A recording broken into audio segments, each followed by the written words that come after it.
Innal hamdalillah nahmaduhu wa nasta'inuhu wa nastaghfiruh wa na'udzu billahi min syururi anfusina min sayyiati a'malina.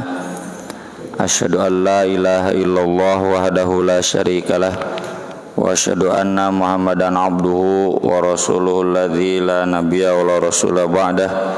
Allahumma shalli wa sallim wa barik ala Muhammad wa ala alihi wa sahbihi wa man tabi'ahum bi ihsan, amma ba'd. An Sa'd bin Abi Waqqas radhiyallahu an qala kana Rasulullah sallallahu alaihi wasallam ya'uduni ama hajjatil wada' min waja'in ishtadda bi. Kata Sa'ad bin Abi Waqqas, dulu Rasulullah sallallahu alaihi wasallam pernah menjengukku pada tahun haji wada karena penyakit parah yang menyerangku. Haji wada tahun 10 Hijriah, beberapa bulan sebelum Nabi wafat, ya, kurang lebih 4 bulan sebelum Nabi wafat. Dan saat itu Sa'ad bin Abi Waqqas usianya kurang lebih 32 tahun, masih muda. Dan anaknya juga belum banyak, baru 1. Faqultu, lalu kata Sa'ad bin Abi Waqqas, inni qad balagha bi minal waja'i. Wahai Rasulullah, sungguh aku telah terserang penyakit sebagaimana yang Anda lihat. Ini tentu bukan berarti berkeluh kesah. Ini hanya laporan biasa. Boleh ya, terlebih ada maksud di balik laporannya ini bukan berkeluh kesah, justru mau beramal baik. Wa ana dzu malin, dan saya hartanya banyak. Ini juga sekali lagi bukan berarti sombong, ya. Bukan berarti pamer, karena hanya diungkapkan kepada Rasulullah dan tujuannya juga mau bersodakoh. Wala yarithuni illa banatun, tetapi ahli warisku hanya seorang anak perempuan. Anak perempuan itu kan paling gede setengah, ya. Afa atasaddaqu bi thulutsai mali, bolehkah aku sodakoh 2/3 hartaku? Ya. Artinya di sini Sa'ad bin Abi Waqqas di usia yang sangat muda sudah mapan secara ekonomi, sampai disodakohkan 2/3 hartanya pun masih ada buat keluarganya. Pertimbangannya tentu karena anak perempuan itu kan tidak wajib memberi. Anak perempuan itu wajib diberi, tidak wajib memberi mas kawin, tidak wajib memberi rumah, memberi kendaraan, ya, tidak wajib memberi nafkah. Jadi pikiran Sa'ad bin Abi Waqqas sederhana, teu kudu loba-loba teuing yang budak awewe mah gitu. Lebih baik disodakohkan. Dan ini yang tadi jadi latar belakang kenapa Sa'ad bin Abi Waqqas menyebutkan penyakitnya dan juga statusnya sebagai orang kaya. Sekali lagi, bukan berkeluh kesah dengan penyakit, bukan juga pamer dengan kekayaan, tapi maksudnya ya kesadaran tingkat tinggi, harta saya banyak, sebentar lagi meninggal dunia, mengapa tidak saya sodakohkan 2/3-nya? Kan kalau disodakohkan jadi tabungan nanti terbawa ke akhirat, ya. Tapi Nabi SAW menolak. Qala la, tidak boleh. Faqultu bisyatri, kalau setengahnya. Faqala la, tidak boleh. ya. Di beda dikit lah antara kita dengan sahabat. Kalau sahabat itu protesnya itu, keberatannya itu karena terlalu sedikit, kalau kita mah karena terlalu berat gitu. Jadi sahabat mah dicarek teh gede teuing, kalau kita mah dicarek teh leutik teuing. Lalu kata Sa'ad bin Abi Waqqas, "Ats-tsuluts, bagaimana kalau sepertiganya?" Kata Nabi, qala as-sulus was-sulus kabir au katsir. Ya, sepertiga, dan sepertiga itu sudah banyak. Ya, jadi sedekah sepertiga itu sudah banyak. Innaka antadzaru warasataka aghniya, sungguh kamu meninggalkan ahli warismu dalam keadaan kaya, khairun, lebih baik, min antadzaruhum alatan, daripada kamu meninggalkan mereka dalam keadaan miskin. Yatakaffafunan nas, yatakaffafun dari kafun, telapak tangan, mengasong-asongkan telapak tangan kepada orang lain, maksudnya minta-minta. Wa innaka lan tunfiqu nafaqatan, dan sungguh tidaklah kamu memberi nafkah, tabtaghi biha wajh Allah, dengan niat mengharap ridho Allah, illa ujirta biha, kecuali kamu akan mendapatkan pahala atasnya, hatta ma taj'alu fi fimra'atika, hingga apa yang kamu suapkan ke mulut istrimu. Ini tentu kata para ulama mubalaghah. Mubalaghah teh ungkapan majas, ya, kiasan, majasi perbola, berlebihan, meski tidak harus pirakunya dihuapan tuluy-tuluyan juga orok wae.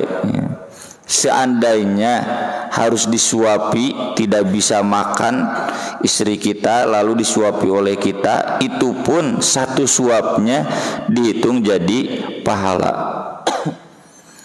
Di sini terlihat Nabi membedakan istilah sedekah dan nafkah, ya, meskipun kedua-duanya saling mengisi. Cuma secara umum nafkah itu untuk keluarga, kalau sedekah itu untuk di luar keluarga. Dua-duanya dapat pahala, dan ini standar manajemen harta bagi setiap muslim. Jadi nafkah itu 2/3, sepertiganya sedekahkan gitu. Jadi kalau bapak punya harta 100 juta, buat keluarga mah 70 juta, 30 juta nama sedekahkeun lebar. Kita kan bilang lebar teh, lebar disedekahkeun. Lebar sayang, kan sering Nabi tanya sahabat. Jadi jangan pakai logika matematika. Kalau 10 kurang 2 kan di matematika mah pasti 8. Tapi kalau di sedekah 100 juta dikurangi 20 juta, sisanya berapa? 20 juta. Bapak punya uang 100 juta, disedekahkan 20 juta, sisanya berapa? 20 juta. Yang tersisa itu yang sedekah, yang tidak disedekahkan. Nah, itu yang sedekah. Dan nafkah itu konteksnya dalam hal-hal yang wajib, ya, makan, pakaian, rumah, bukan dalam hal-hal yang sunat. Dalam hal yang sunat itu rumah sudah ada, wah pingin nambah lagi gitu, itu sunat. Kalau mobil pingin ganti lagi, uang ditumpuk-tumpuk, itu sunat. Nafkah itu konteksnya dalam yang wajib. Kan Ustaz buat keluarga juga dapat pahala. Iya, tapi yang dapat pahala itu yang nafkah yang wajib. Yang sunatnya mah itu bahkan bisa termasuk hubud dunia, ya, cinta dunia yang berlebih sampai lupa dengan sedekah. Dan yang diamalkan oleh Sa'ad bin Abi Waqqas ini tidak bertentangan dengan surat Al-Munafiqun. Di surat Al-Munafiqun kan hatta idza jaa ahadakumul maut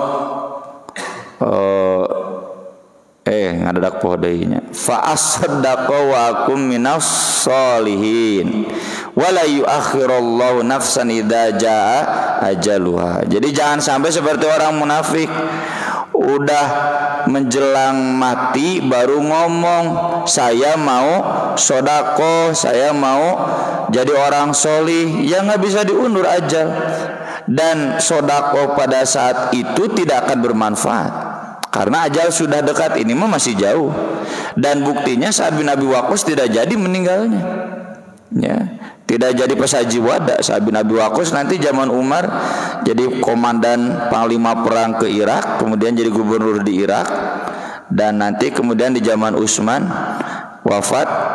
Sa'ad bin Abi Waqqas ke gunung, ya, uzlah, menyendiri, menjauhi hiruk-pikuk kehidupan politik, ya.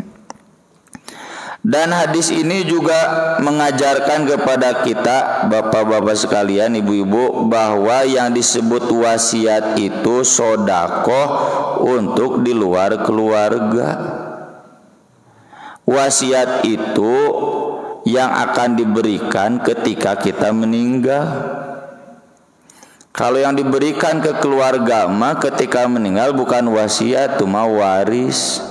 Dan waris itu terikat dengan hukum waris, faridotam minallah, innallaha kana aliman hakima. Fardu teh juga salat wajib pak, piraku salat 4 rakaat duhur rek dikurangan, ya, atau ditambahan salat subuh 2 rakaat jadi 3 rakaat. Kalau kita salat subuh 3 rakaat di dia wah pikumaha, ya. Sama waris juga fardu, makanya namanya juga faroid. Faroid itu kan dari fardu, wajib. Kalau bagian anak perempuan setengah, bagian anak laki-laki 1, gitu. Kalaupun nanti ada pertimbangan lain, ya, itu hibah atau modelnya model wasiat silakan, tapi hasil musyawarah. Misalkan contoh, ya, pernah kasus yang disampaikan ke kami, saya dan bapak saya. Ini orang tuanya itu diurus sama anak perempuannya yang bungsu. Kakak-kakaknya udah pada mapan, nggak ada di Bandung, udah pada punya rumah, mobil, pengusaha, ada yang BUMN, ya, PNS. Tah si bungsu wungkul nu can boga imah teh, gitu.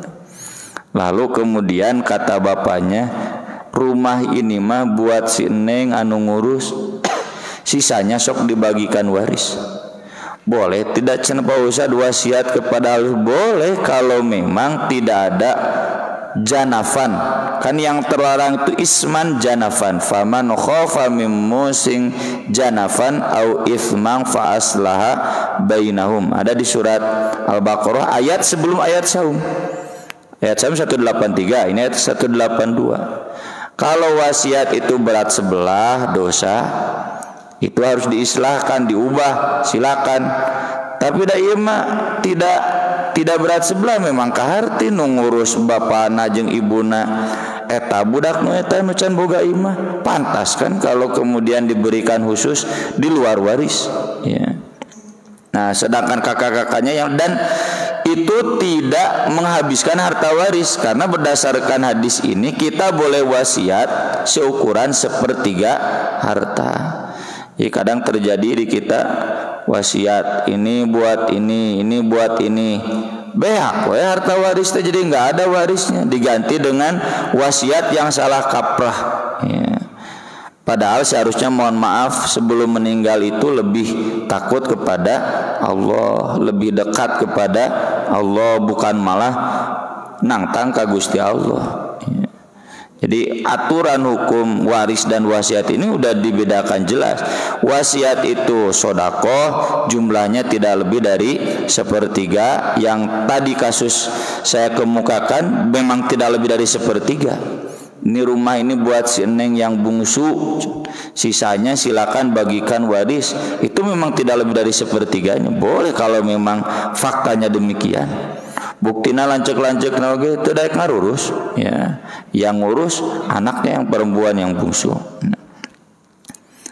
Dan ini disebutkan oleh Nabi di hadis yang bawah, bagian dari amal terakhir kita. Innallaha tasaddaqa alaikum bi thuluthi amwalikum inda wafatikum ziyadatan fi hasanatikum. Sesungguhnya Allah bersedekah untuk kalian dengan sepertiga harta kalian sebelum wafat kalian sebagai tambahan untuk amal kebaikan kalian. Jadi diusahakan bapak-bapak, ibu-ibu semua, kita sebelum meninggal wasiatkan sepertiganya untuk menambah pahala sedekah kita. Nanti kalau bapak udah meninggal kan gitu wasiat mah. Kalau dibagikan sekarang mah bukan wasiat, hibah. Ini yang kita bahas wasiat. Kalau bapak meninggal sepertiganya bawa ke Baitur Rahman. Tuh yang rumah itu jual, wakafkan ke Baitur Rahman buat kegiatan kegiatan fisabilillah misalkan. Kemudian di hadis yang di bawah itu jelas Nabi mengatakan la tajuzul wasiyah liwarithin, tidak boleh wasiat untuk ahli waris karena jadi bentrok. Ini tuh wasiat waris. Kalau udah meninggal ya berlaku waris, nggak ada wasiat. Di kita mah justru seringnya warisnya tidak ada, yang ada malah kemudian wasiat. Padahal wasiat bukan untuk ahli waris kata Nabi, nggak boleh. Wasiat itu untuk di luar ahli waris. Siapa? Bisa anak tiri, ya bisa anak angkat. Itu kan tidak dapat waris anak tiri, anak angkat itu dari wasiat. Atau ibu asuhnya, ibu kukut, ada kan yang ibu tiri juga nggak dapat waris, ya saudara tiri nggak dapat waris, itu nanti masuknya di wasiat. Illa an yas'al warathah, kecuali jika ahli-ahli waris menghendaki, maksudnya bersepakat. Tapi bukan berarti bersepakat dalam dosa, karena di Al-Quran sudah dijelaskan faman khofa min musin janafan au ithman fa aslaha bainahum. Jadi kesepakatan itu tidak boleh dosa dan tidak boleh berat sebelah. Kemudian qala, kata Sa'ad, faqultu ya Rasulullah ukhallafu ba'da ashabi. Wahai Rasulullah, apakah berarti aku ditinggalkan di Makkah setelah sahabat-sahabatku kembali ke Madinah? Jadi Pak, fikihnya orang yang hijrah itu haram kembali ke tanah kelahiran. Kalau kembali ke tanah kelahiran itu dikategorikan murtad. Jadi murtad itu ada dua, kembali ke agama dulunya, ya, murtad pindah agama. Yang kedua kembali ke tanah tempat awal hijrahnya dulu, kayak Nabi orang Makkah hijrah ke Madinah, lalu Nabi kembali lagi ke Makkah dan tinggal di Makkah, wafat di Makkah, itu murtad, dosa gede. Maka dari itu Nabi nggak ada lagi Abu Bakar, Umar yang balik lagi ke Makkah, ya, padahal itu tanah kelahiran. Padahal Makkah, Masjidil Haram dengan Masjid Nabawi pahalanya gede mana? Sholatnya gede Masjidil Haram kan 100 kali lipat dibanding Masjid Nabawi.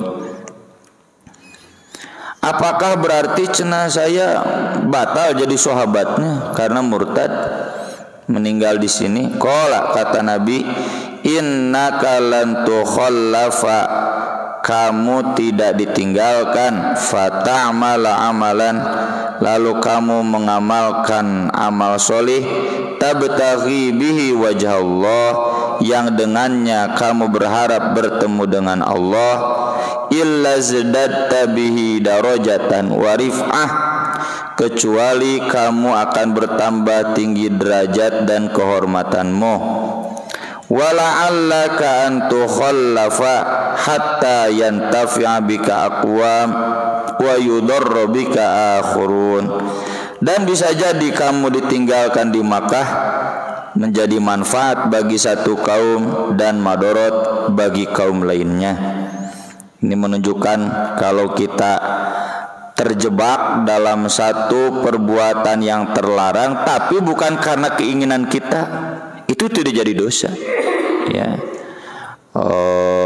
ya misalkan terpaksa ya masuk di satu pekerjaan yang ternyata pekerjaan itu maksiat tapi bukan niat kita, dan kita kemudian tidak melakukan maksiat di sana, kita tetap beramal baik, kita tetap beramal solih. Ya, ini soalnya kan di YouTube sudah ramenya cenah pegawai pajak haram, wah tuh pajak itu kemudian haram, pegawainya cenah haram, polisi haram, tentara haram karena menangkap mujahidin dan sebagainya. Seandainya atasan-atasannya yang berbuat begitu ada yang haram, yang korupsi, asal orang tong kabawa korupsi, dan justru memberi manfaat. Jadi bapak sebagai pegawai pajak memberi manfaat yang banyak sebagai pegawai pajak, sebagai polisi memberi manfaat yang banyak dengan status polisinya. Ya, meskipun ada di lingkungan misalkan polisi yang busuk, asal tong kabawakeun, da kita mah enggak niat kita mah ini berbakti untuk masyarakat, dan kita kan sangat beruntung punya polisi yang soleh kan, punya pegawai pajak yang soleh, punya tentara yang soleh, itu sangat beruntung, sangat bermanfaat. Ya. Jadi nggak usah hirau ya dengan itu semua, asal kita tidak terbawa dosa, kita tetap ada di niat untuk ibadah kepada Allah, bahkan memberi manfaat untuk banyak orang, itu tidak akan tercatat dosa. Allahumma amdi li ashabi hijratahum, ya Allah kekalkanlah bagi para sahabatku hijrah mereka, wala taruddahum ala aqabihim, dan janganlah engkau mengembalikan mereka pada tumit-tumit mereka, maksudnya murtad ke tempat asal mereka. Doa Nabi ini diijabah saat kemudian sehat, dan sesudah sehat beliau bisa balik lagi ke Madinah, dan sodakohnya tetap jadi. Bahkan Sa'ad bin Abi Waqqas terkenal dengan sodakohnya yang bro-broan ya, sama seperti Abdurrahman bin Auf, sama seperti Abu Tolhah dan sahabat-sahabat kaya lainnya, Utsman bin Affan. Lakinil ba'is Sa'd bin Khawlah, tetapi sungguh malang Sa'ad bin Khawlah. Ini juga Nabi bukan berarti mengeluh, bukan berarti menolak takdir, enggak, ini ungkapan biasa saja, manglebarkeun. Kenapa? Yarfi lahu Rasulullah sallallahu alaihi wasallam, Rasulullah sallallahu alaihi wasallam menyayangkannya an mata bi Makkah, karena ia meninggal dunia di Makkah. Dalam riwayat lain disebutkan Sa'ad bin Khawlah ini sebelum haji wada dia menjenguk dulu ibunya, jadi pulang duluan, mudik duluan, lalu sakit. Udah sakit kemudian meninggal di Makkah. Nah, Nabi manglebarkeun, jadi tidak sempurna hijrahnya karena meninggalnya di Makkah. Tapi bukan berarti dosa, karena kan tidak pakai niat. Innamal a'malu bin niat, meski tentu secara dohir amalnya kurang sempurna. Ini juga sekali lagi bukan berarti berkeluh kesah Nabi, tapi informasi biasa. Jadi seandainya kita mengatakan seperti ini, aduh cenah manglebarkeun bapak ini, ibu ini, selama itu niatnya ujaran biasa, tidak untuk merendahkan, tidak untuk menolak takdir atau berkeluh kesah, tidak jadi dosa. Aku qouli hadza wa astaghfirullah li wa lakum, subhanakallahumma wa bihamdik, asyhadu an la ilaha illa anta, astaghfiruka wa atubu ilaik. Wassalatu wassalamu ala Rasulillah. Wassalamu alaikum warahmatullahi wabarakatuh.